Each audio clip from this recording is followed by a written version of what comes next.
We're ready. It's May 6th, 2003. I'm Kathy Lang. We are at Nathaniel Green Lodge in Green Township, Ohio, with Mr. Jack Snyder. Jack, tell us where you were born and when, please. I was born in Cincinnati, Ohio, Walnut Hills area, if that's familiar to you. It's a suburb of the downtown city, Cincinnati. I went to school in the public school system. Up in elementary school was Cummins School. The high school was Central Vocational. Before it was Central Vocational, it was called Mechanical High School. And I went into service in 1942, November the 12th, 1942. Kind of interesting how I got in, if you're interested in knowing that story. Having been raised with a bunch of guys that were athletes and sports people, all of us seemed to want to be involved in the war. And in 42, at the age of 16, I told my father that I would like to go into the service, and my dad says that there's no way you can get in until you're 17. And I said, well, what about that other birth certificate that we have on the file? He said, well, that's an old one that was a mistake that we had made when you were younger. And I said, yeah, I know, but I said, what if I used that birth certificate and took it up to the recruiting office, and I could go into service just like all the other guys that were doing? Because a lot of my buddies at that time did that same thing. They went enlisted when they were 15 and 16, and they got into service. At that time, they didn't push too hard for the verification. As long as you had a parent with you and some kind of a verification, you could pretty well get in. So I was just short of being 17, and I told my dad, I said, look, today is November the 11th. It's Armistice Day. I said, how about if we go up today and we sign up? And he says, no way. He says, they're not even open. This is a holiday. So I said, well, what if they are open? Would you be willing to sign my papers? And he says, sure, I'd sign you, because he says, I know they're not open. So he said, well, we'll sign you up. So I sort of conned him into going up with me to the recruiting office. Having already talked to the recruiter, I knew they were going to be there. So I was able to take my dad up. My dad, a little reluctant in signing me up, even though I was just a couple months short of 17. He said, okay, we'll do it. And he had been in the Marine Corps during World War II, or World War I, I'm sorry. And he knew what military life was, and he thought, well, this might be a good chance for you to grow up and be a man. Our family was not very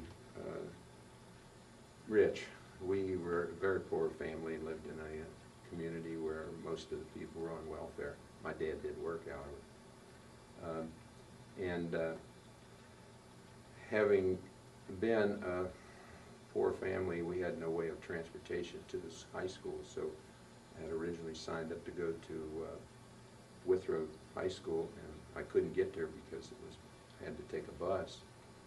So I transferred over my records over to a place called Mechanical High School. It's a vocational school on McMillan, and I was able to walk to school.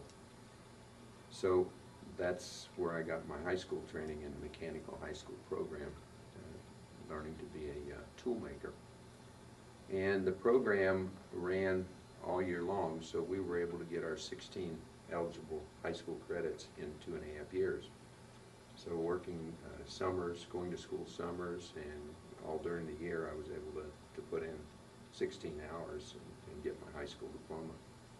Even though it was a vocational diploma, it was legal and eligible, and you could go out and get a job. So I did. I went out and was working in a factory, a defense factory, at the age of 16, running a milling machine. Now today you couldn't do that. But my dad thought, well, you know, this is a chance for you to grow up a little bit. So we did. We enlisted on the 11th is the date that I signed up, the 11th of November, 1942.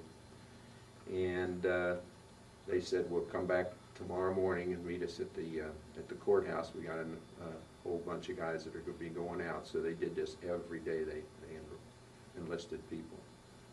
So I said, okay, we'll be there. And the next morning, my dad and mom and my brother went to the courthouse, and there was probably a couple hundred of us maybe that were there, and we were all sworn in the Navy, on the train out of there that day. So from the day I enlisted with my dad, who was less than 24 hours, I was on the train going to Great Lakes Naval Training Station. And at Great Lakes, that was our boot camp training. We stayed there until I guess it was after Christmas, before we were graduated. Because I remember my dad came up to Great Lakes at Christmas time to visit me. And some early January, we were graduated from boot camp. And then I did get a week's leave, came back home, and then from there I was transferred to the Hospital Corps School. I had requested to be a machinist mate, since my training in high school was in mechanics.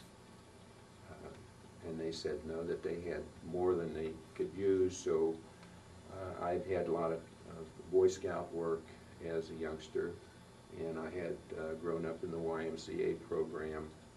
As a matter of fact, that's where I took my bath at the Y, which was 4 blocks away, because we had no inside plumbing in our house.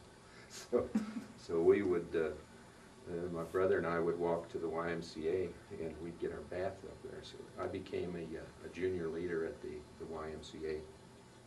And I guess this was in my records, so they said, we're going to put you in a hospital corpsman school. So then I became a candidate, and we went to Great Lakes Naval Training Station for the hospital training corps school. I stayed there for the 3 months course, and then was transferred to Brooklyn Naval Hospital, where I got additional training. And there we got hands-on casualties and people coming back and sick and so forth, naval people. I stayed there for a few months and then shipped out early in the campaign for Europe. I picked up a ship called the USS Harry Lee, AP-810. It was an amphibious attack transport. And we went directly from the East Coast over to Africa. And we staged in Oran, Africa, for the invasion of Sicily. So that became my first invasion, was the invasion of Sicily. I did not go ashore in Sicily. I was still kind of green, so they did not send me ashore there with the amphibious force. But I did stay behind and did all the medical things that we did. We'd bring casualties back aboard, and we would take care of them. And then after several days there, then we would take our casualties and troops back to Africa, and then back to the United States. We went back to the East Coast. It was either Brooklyn, I can't remember at this time, either Brooklyn or Norfolk. Left casualties there. Went through the, then not transferred, but took a trip through the Panama Canal, up the West Coast, up to San Francisco, shipped out of San Francisco to Hawaii. From Hawaii, went to New Zealand, Wellington, New Zealand, where we were staging for the invasions of the islands in the Pacific. And while I was in New Zealand, they transferred me to another ship called the USS Harris, which was an AP-82. There I spent the rest of my time in the Navy on the Harris. From from New Zealand, we went to, our first invasion was the invasion of Tarawa. We took the Marines up there. Again, I was still kind of young. I did not go on the beach at Tarawa, but I did assist with the casualties when they came back aboard. From there, it was island jumping up and down, back and forth to Pearl Harbor, invading this island and that island, Okinawa, Kwajalein, Leyte, the different places. I think it was a total of, we had about 10 invasions that we made over there in the Pacific. I did, however, get assigned to what they call a beach party. The beach party for a hospital corpsman was to go in with the Marines or the Army, depending on who we were carrying at the time. And we would be their medics on the beach in the initial part of the invasion. Normally we would not go in with the first or second wave. We'd go in maybe with a third wave. They would take the beach, and then we would pick up where the Army medics left off. They would patch them up, and then we would pick them up and take them back to the beach. Our aid stations there that we set up, and we would be the hospital units for the edge of the beach, or wherever we were.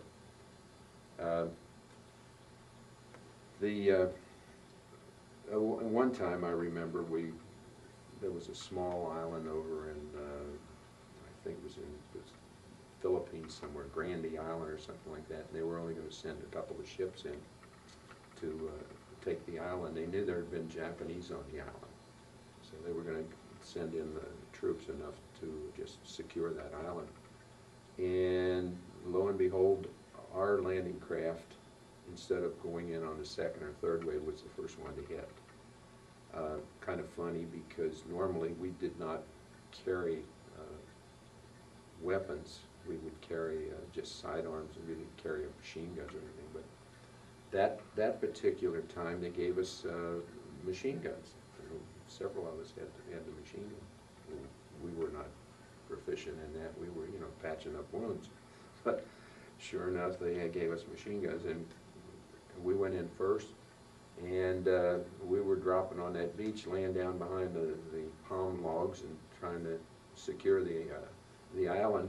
And lucky for us, there was nobody there, and there was no return fire, naturally. But that was kind of an interesting experience, to go in first instead of third or fourth. But it turned out all right. Normally, when we would go in on an invasion, we would be there for maybe 4 days, 5 days, 3, 4, 5 days, just to secure everything, and then the Army medics and Marine Corps medics would take over, and then we would evacuate the casualties and the people that had to go back for whatever reason. If they got killed, we would also take the dead back. Sometimes, if they were up forward on the beaches, or the Army or Marine Corps would maybe keep the bodies there. Some were buried in the islands. But normally we would take them back aboard ship. If we happened to have a casualty that would die aboard ship and we were out at sea, we had no way to keep them preserved until we got back, so a lot of them would be buried at sea. And the burial at sea is pretty much what you see in the movies. You put the body on a board, you put them over the edge of the railing, cover them with the American flag, and the chaplain says his thing, and then we just tip the board up, and the body is slid off and goes into the water. You hold the flag naturally. But preparing the body for burial was, we would get a piece of angle iron out of the ship's hull and tie it between their legs, and that way we'd know that the body would sink, and we would put them in a shroud, and they would sink to the bottom. Now, at the time they went in the water, the ship's log would be noted, and the burial site for that body would be so many minutes northeast, whatever they used, the terms they used. The spot on the map would be noted. Today, it would be used a little different, but then they used the instruments that they had in north-south, whatever it is. But bodies would be, that's a grave marker in the ship's log. My job aboard ship when we were not invading or not in immediate danger was that of a dental technician. I did work my way up to that particular spot. Getting there, you did just about everything. You worked in the pharmacy, you worked in the operating room, you worked on the wards, you were a male nurse, you did dietetics, just about everything. And we did have a dental office aboard ship. We had one doctor and 2 dental chairs. And so the dental technician at this particular ship that I was on had me as his assistant, the first class petty officer. So he eventually moved off the ship and went somewhere else, and so then they made me the dental technician aboard that ship. And it was interesting because when the other small boats or small ships would be in port and they have no dental service aboard their ships, they would send them in over to our ship, and then they would we would line them up and do the dental work on them. Our doctor, Dr. Taub, was my dentist, and then Dr. Taub would say, "Okay, Jack, if you want to, you take the simples and I'll take the serious." And so I would actually go in there and do all the simple drillings. And here's a young guy less than 20 years old in there drilling your teeth and filling your teeth. But it was simple things that I watched him do many times. And if there was anything serious, abstractions and things of that nature, he would do that. Bone work, he would have me assist him, and I would do the chipping of the bone with the hammer. He would hold the chisel, and he would say, "Okay, tap," and I'd tap it, and tap, and I would bust the jaw loose, and they'd take it. Things are kind of crude those days, but it was secure. I mean, it was safe. It was sterile. We had all sterile instruments, autoclave that we used to sterilize our instruments. One thing we did do that is a no-no today, and that is we would mix our amalgam, which is the mercury, and to put into the fillings, we would mix it in our hand. Nowadays, if you even got close to mercury, they would get after you. But we would triturate that mercury in our hand and then put it into a sterile gauze and then shake the gauze and shake the excess mercury out so that the amalgam would be right consistency to go into the tooth. And I always wondered why my hands were never cancered. But that was a majority of my time when we were not at the beaches. There are other times that I worked on the wards and take care of the patients. One time in particular I remember was after Tarawa. There was a young Marine that was from Cincinnati, and this is a young fellow that was one of my patients. We each had maybe a half a dozen patients that we took care of.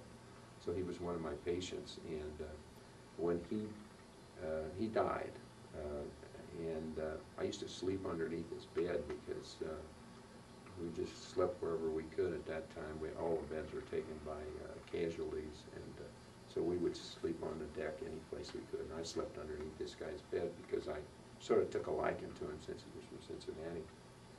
And when he died, we buried him at sea. And I did get the location of his burial plot. So when I came home on leave sometime after that. I looked up his parents. They lived in Sailor Park, and went down and I told them the story of where he was when he got shot and you know, the history that I knew. And they said, now that's odd because the Marine Corps had sent them a letter and said that he was buried over there in one of the islands somewhere, that we'd taken him to one of the islands. And I sort of bust their bubble and had to tell them that no, this is where he was buried, and I gave them the location. But that's the kind of things that that I thought was important, you know, to get back to the people. Working on the wards was interesting. I remember we had, after one of the invasions, one of the Marine Corps majors, Major Homer W. Sharpenberg, I'll never forget that name. He went out of his mind, went berserk, and Major Sharpenberg was put in isolation. We had him in an isolation ward, and I was night duty. I remember Sharpenberg hollered and screaming, "I want help, want help." And when I went into the ward, into the room, he blindsided me and busted me up the side of the head and conked me out. Just instantly, almost instantly, they sounded general alarm, because in the morning it was a routine to sound general alarm at like 6 o'clock and get everybody up and start moving. And so it just happened that they sounded general alarm and they were able to come in and get me and put Major Sharpenberg back in his cell. Cell, I call it, because it was a holding tank for him. Little stories like that you sort of remember. You remember the good things, you remember the bad things.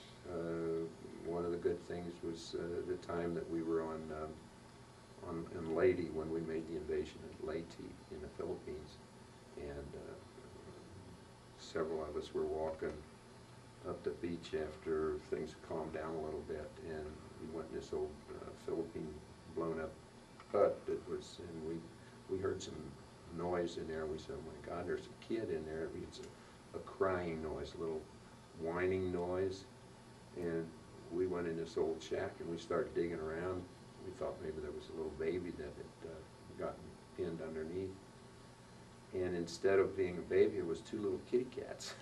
little couldn't have been very old, because they were just little tiny things, and they were underneath the floorboards. So we took the cats and we were giving them some milk and stuff, whatever we could get for them. And then we took them back aboard ship, and I had two cats, one in each of my pockets here like this, sticking their heads out, climbing back aboard ship. And just as I was climbing over the rail, the captain says, "What do you got there, sailor?" There are a couple of cats, and he says, you going to take care of them?" I said, "Yes, sir."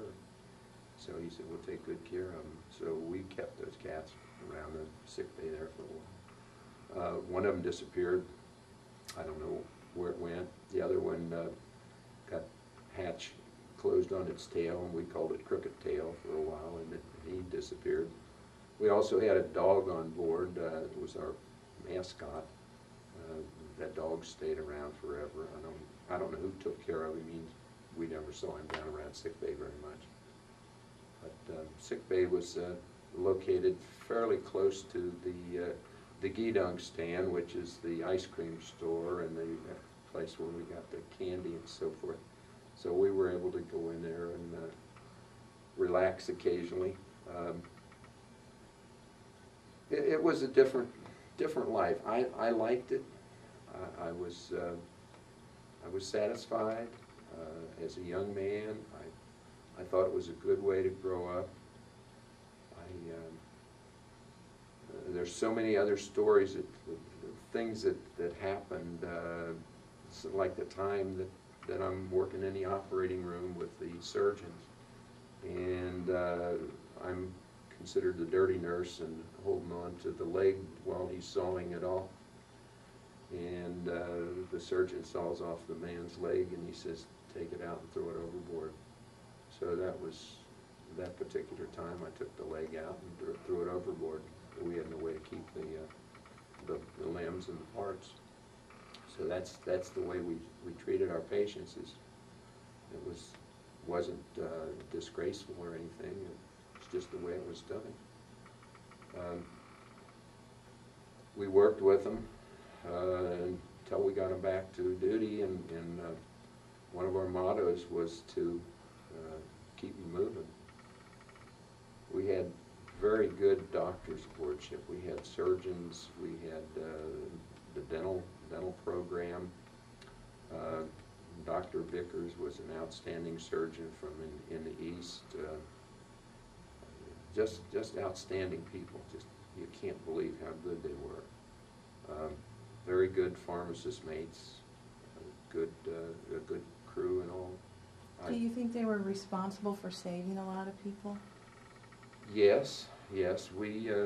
I'm sure we saved a lot of people because of the medical treatment that they got that they wouldn't have gotten had they have maybe laid on the beach somewhere. Do you think that you had the supplies and the things that you needed usually? Yes. We always had enough of just about everything that we needed. Medical supplies, medicines, and so forth. We always had plenty of that. Now, when you set up on a beach, you came ashore and you set up something, some sort of a triage station for the, and then the wounded people would work their way. Someone would bring them back to you until they were stable, and then you would take them to the ship? We'd take them back ship. Unless they could return to their unit? Right. We'd either stabilize them, send them back, or secure them to the point where we could take them back aboard ship where they could get additional treatment, where we had surgeons and people who could operate on them. It sounds like a lot of these guys got patched up and just went back, and they had lots of little, I don't know if you'd even say little, but they had a lot of wounds and things they just managed. Yeah, we did. I was, many times you'd get banged up, little things.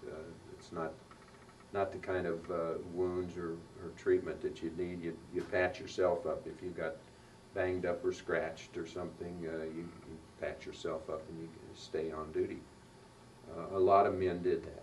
They didn't fret over a little thing. Now, if they got shot up pretty bad and weren't able to mogate around, then naturally we'd have to send them back. But I'd say a good percentage of them did.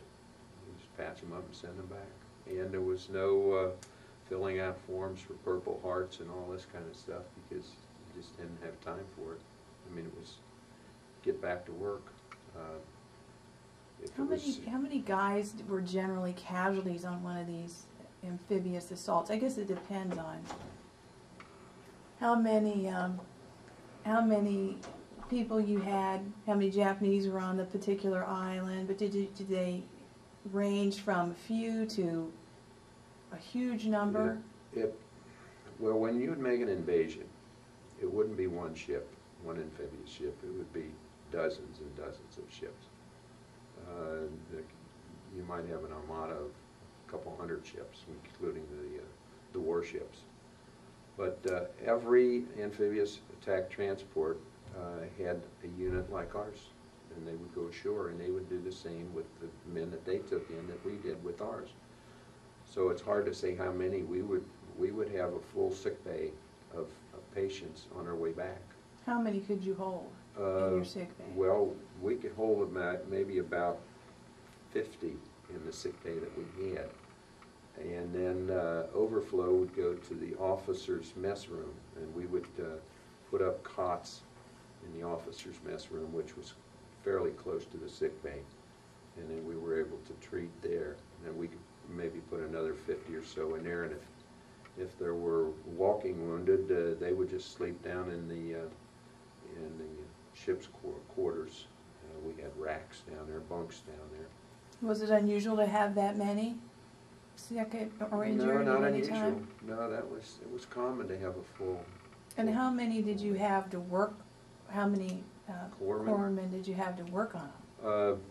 Well, we had a staff of doctors. We might have six about 6 medical doctors. Hospital corpsmen, our staff would be maybe 20, 25, somewhere in that neighborhood. But you took care of, around the clock. And we'd have shifts that you'd either work night shift or the day shift. And if you were on the ward, there might be 3 or 4 men on the ward, and you'd take care of everybody on the ward. Now, that must have been pretty scary going to shore with these guys. Young guy, you were 19 or 20. Yes, it was scary if you let it scare you. Bombs going overhead, mortars. Well, I can remember times when we'd be laying on the beach, waiting until the troops ahead of us could secure it a little bit, and the enemy would be shooting back, and you could hear the shots going over your head. They would be buzzing over your head, but we were dug in behind the logs or the trees and different things. What do you think? That's just for for the first hour or so. After that, then we'd set up our tents and we'd start working. What do you think about these young Marines that were going into these jungles and setting up these beachheads? I mean, they had a rough job. Yeah, it's just like it is today. You see it on television, how they go in and they do that.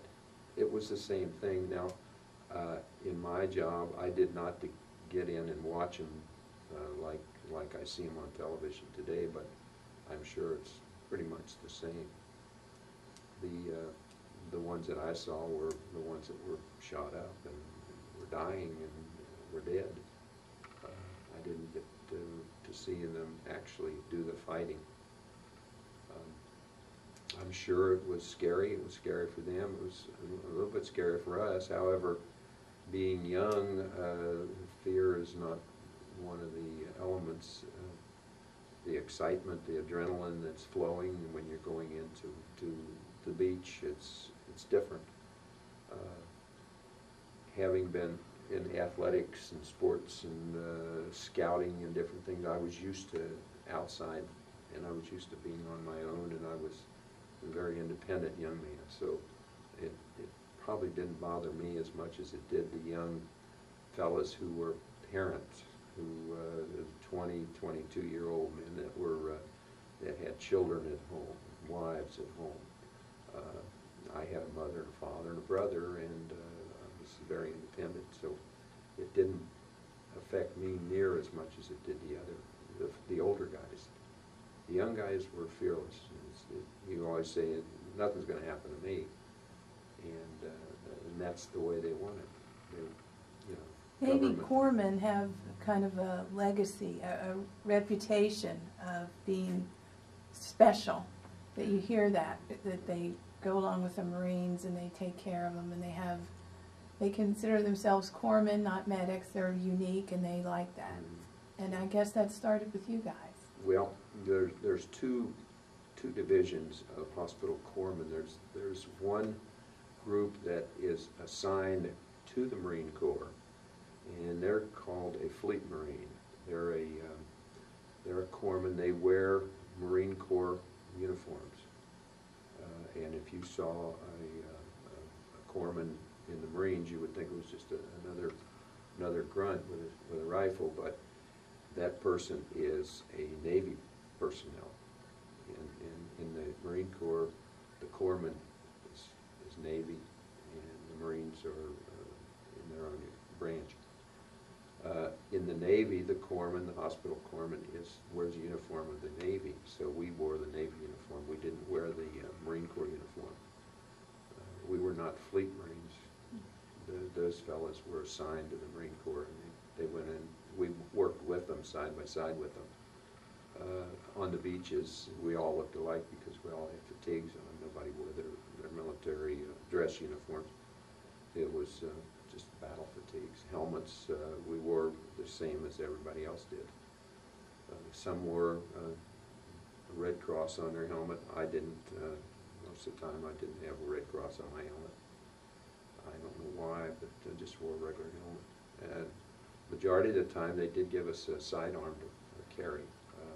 we didn't have any youth sport.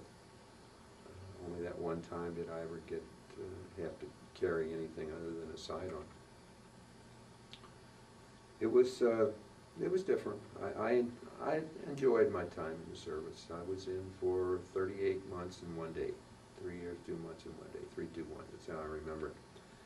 And after I got out, I messed around for a couple of years before I started school, and I had an uncle, a distant uncle, who wanted to put me in dental school, and I said no way. I didn't want any part of that. But I did want to do something, and being an athlete and playing a lot of football and baseball, I decided, well, I'll go to school and become a teacher, and that was my field in college, is health and physical education. And following that, I became a counselor, school counselor. I got my master's in counseling. So I spent my adult career in education, working with kids. So all my life I've worked with people, starting with the Boy Scouts and with the YMCA and then with the military. Kind of nice though that the fact that I was able to go to school on the GI Bill, which was, you know, to my benefit, because we were from a very poor family. If it hadn't been for the GI Bill, I would have never been able to go to school. The fact that I liked military service, I went into the Reserve Officers Training Corps at the University of Cincinnati, and having been in the veteran, they sort of promoted me and advanced me up, and I became the colonel, the corps colonel at the university. So I was the cadet colonel in charge of the ROTC at the University of Cincinnati when I was there. A very honorable position. And I was National Executive Officer for the Arnold Air Society, which had just started at the University of Cincinnati. Went to several of those conventions, but having been only there for the 4 years, I didn't take part in a lot of activities, but I did get a lot of experience. When I graduated, I got my commission from the Air Force as a second lieutenant in 1951. I volunteered to go back in the service as a commissioned officer. I wanted to go back in and go to Korea, because Korea was going on at that time. And they said no, that they didn't need the kind of person that I had the position for. I was classified as an educator, and they said we didn't need educators, we needed pilots and different things. So some of the fellows that I graduated with, they became pilots and they went back in Korea. They were veterans as well, and they became fighter pilots. I didn't go that direction. I went the education direction. So I did not get to go back into Korea. But I did stay in the reserves for about 13 years. And I was promoted, I think, one time. In that 13 years, I was the first lieutenant as high as I ever got. Because in the reserves, it was an inactive reserves. We did not do anything. We just were on the books. If an emergency were to break out, they could call us in, but we did not go to classes or do anything. So that was different. Do you think that, you mentioned that you were from a poor family, you grew up in the Depression, and you learned to be resourceful and a lot of that. Did you think that helped a lot of the young men in World War II? Oh, I'm sure it did. Because they weren't pampered and they were used to scrapping by, and when they were on islands and in these horrible situations, it was a little easier than kids today might feel to accept being dirty, cold, hot, hungry. Yeah, I can remember as a kid that my dad would get up in the morning and he would, I would wake up because my dad would be shaking the front of the stove, because we had a little coal stove in one room. It was a 3-room house. And he would shake the coal down to the ashes, and then he would build a new fire in this little pot-bellied stove that we had for heat, and it was cold. I mean, he'd get up in the morning, if he didn't get that stove going, he would freeze. And our water, we'd have to, on a cold day, we'd have to have the water running, and we had a sink in the kitchen, but that was it. No toilet facilities, outside toilet facilities, and we were in a community of Walnut Hills, which is, you know, a urban community, but we had outside plumbing. So it wasn't so hard for you? It wasn't hard for me to acclimate myself to that kind of life. As a matter of fact, I probably lived better in the service than I did at home. I ate better. Didn't eat those greasy sandwiches and so forth like we had as kids. And I remember as kids, we would, my mother would make us a sandwich. It'd be a large sandwich. And people would say, well, gee, that large sandwich, that must taste terrible. I'd say, no, if you put a lot of salt and pepper on it. Did you see a lot of people with malaria and different things like that from being in those islands? Yeah, we had sickness as well as battle casualties. And as a matter of fact, that's mainly what we were doing. Unless we were in a battle position, we would be treating injured and people with appendicitis and, you know, whatever that normal people would get. We would take care of it. Did you ever treat civilians? No, but we treated prisoners. Japanese? Japanese prisoners. How'd you feel about your enemy, the Japanese? Were they a ferocious soldier like you hear a lot? I didn't see it. We saw the ones that were laying on their back dying. I didn't see any of the other stuff that we see in the news. I know that in laying in sick bay, and we would have them in a sick bay with the rest of the patients because, you know, they were just sick people dying. And they would just lay there and scream out at night, and one of the things you'd hear, he used to itai, itai, and that meant I'm hurting, pain. And I always remember itai as a term to use. But you'd treat them just like you would anybody else. And if they succumbed to life, that we would bury them at sea the same as we would our own. We would not cover them with an American flag, we'd just cover them with a white sheet, and we'd bury them at sea. Did you ever have kamikazes? Yes, yeah, we had a few kamikazes, especially on our going into an invasion. The kamikazes would come over, and the sky would light up. I mean, every time we'd go in, the sky would light up with tracer bullets and fighting, the guns going off. So that's 4th of July all over again. You could see the kamikazes. Occasionally there would be one that would come close to us. Now, we would be in a convoy of maybe 30, 40, 50 ships, and surrounding us would be destroyers and cruisers and aircraft carriers, but the kamikazes they would go for the aircraft carriers and the battleships and the destroyers more than they would the ships with the personnel on them. However, occasionally you'd get a torpedo in one of the transports. I can remember over in Sicily, the German planes used to dive on us, and they would try to strafe the deck, and they did. They would actually, you'd hear the bullets from the airplanes pecking on the deck, you know, bang, bang, tip, tip, tip, tip, tip, hitting around. And we'd dig them out. The next day we'd dig out the shells out of the hatch covers. We used to fly balloons on the ship, before and aft. We'd fly 2 balloons. And those balloons would be with heavy cable, I mean huge balloons. And this real heavy cable would keep the planes from diving down, getting close to the ship. And if they came too close, they would get caught in the cable and they would crash. So they were never able to dive real close to the ships. So all the ships had these high balloons flying above them. Just fill the sky with balloons and cable. But they'd still come down and they'd drop their bombs. I know, I can remember Sicily, the bombs were dropping off the fantail 20, 30 feet off, and you'd hear them splashing out there. Did you ever have typhoons in the Pacific?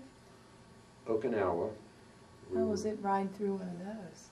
We were pretty good. Our ship was big. I mean, we like the small ships. They would be thrown around like corks, but our ship was pretty good size. So most of the guys that were on there that were veterans of being out on the sea didn't have the problem. The ones that had the problem with the heavy waters was the soldiers and the Marines who hadn't done much sailing. And those poor guys would be hanging over the ship's railing for the whole cruise. And some of them would be hanging over the railing, and while you're still in port, they were that sick. Well, did you have huge waves and stuff on those storms? Yeah, it didn't bother us. Our ship was so big and so heavy that we went through it very easily. How many soldiers could you carry? Trying to recall, maybe 1,000, 1,500, maybe something in that neighborhood. And then all the supporting crew in addition. So yeah. It was a pretty big group. Yeah, we had maybe another several hundred in the crew.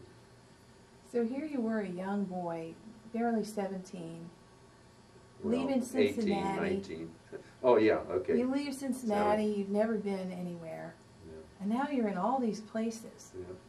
That must have been a kind of a culture shock. You see natives and these little islands, and people are living in, what, huts? Huts, shacks, yeah. Little kids running around with bones in their nose, and Yeah. it must have been. What were you thinking as a young kid? Do you remember?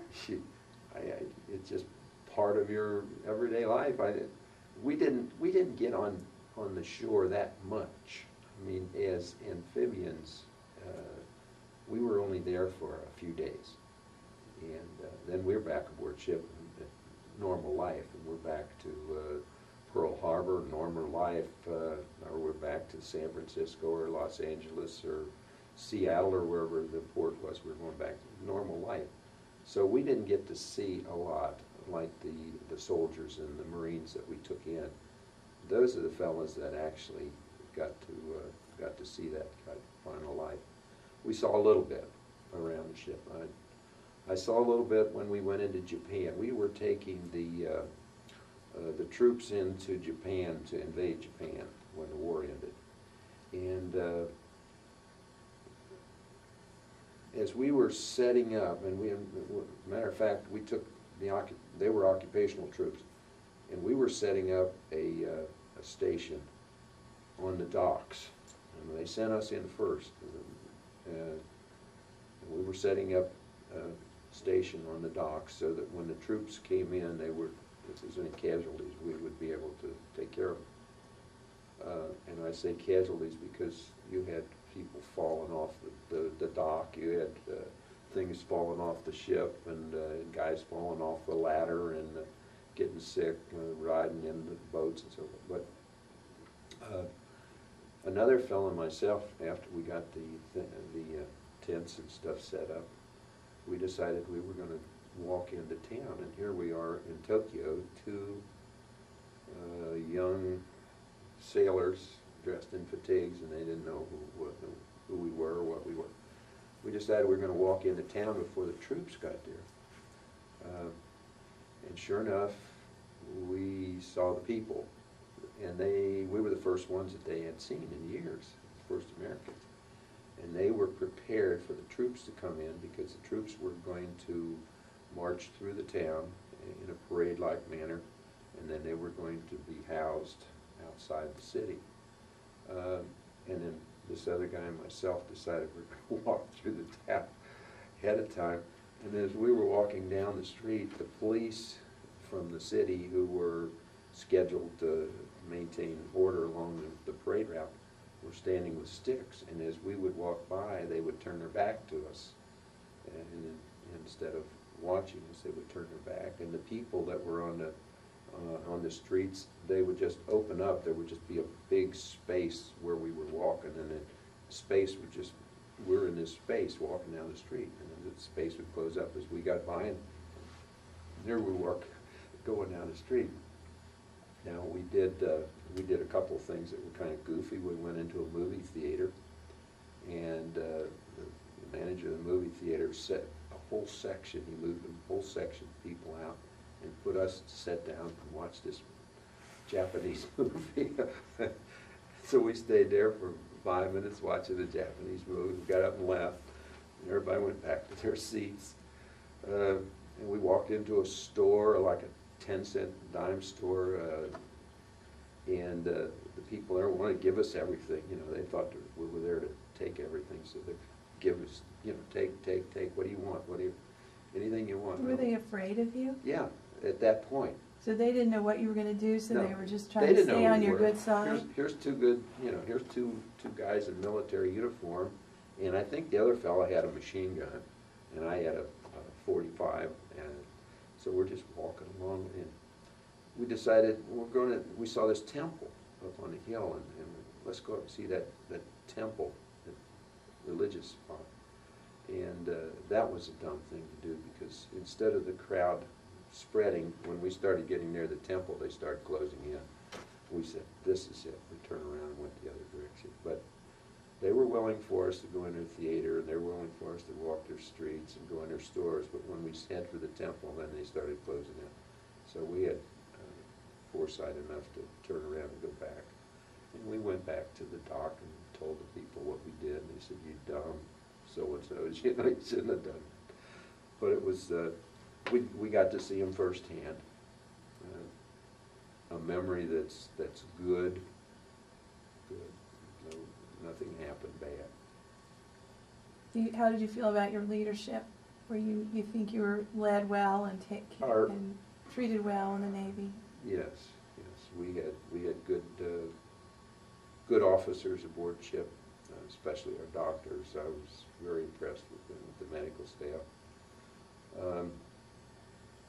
One of the doctors aboard ship, Dr. Howard, was an inventor of one of the stretchers that the military, the Navy used. It was called a Miller-Harris litter lift. It was a basket stretcher, and this doctor, he designed it and made this stretcher, and they used it during the war. It was a basket type of stretcher that you could put a person in, strap them in that, and then lift them above aboard ship with a hoist, and they would stay in this basket, this Miller-Harris litter lift. Hmm. Good doctors, very good doctors, and the officers were good too. How do you feel about the way history has preserved you guys? How do you feel about the way they've written about you and portrayed the war in movies and in stories? Do you feel like it's pretty accurate, or? Well, you'd probably have to ask some of the soldiers, because the things you see on television and movies and so forth is mostly land. You don't see many stories of people who did what I did. And I would say that it's fairly accurate.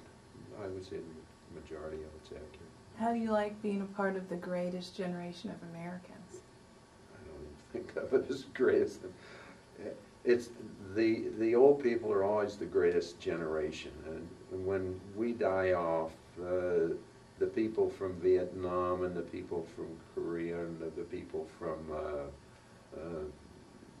Bosnia, 50 years from now, they'll be the greatest. This thing just perpetuates itself. I don't think we're any greater than anybody else. Is there anything else you want to say to Americans of the future? Do what you have to do. Do the best you can. If the opportunity comes along and you can do it, do it. I would go back today if I could. I loved my job in the service. I loved the training I got. I was very happy with everything that the way it turned out, especially the opportunity to go to school, and gave me a chance to become a teacher. Had a nice family, able to do the things that normal people like to do. And I just think of myself as just another normal person, no greater than anybody else. Well, thank you for your service to our country and to this community. And thanks for sharing it with us today.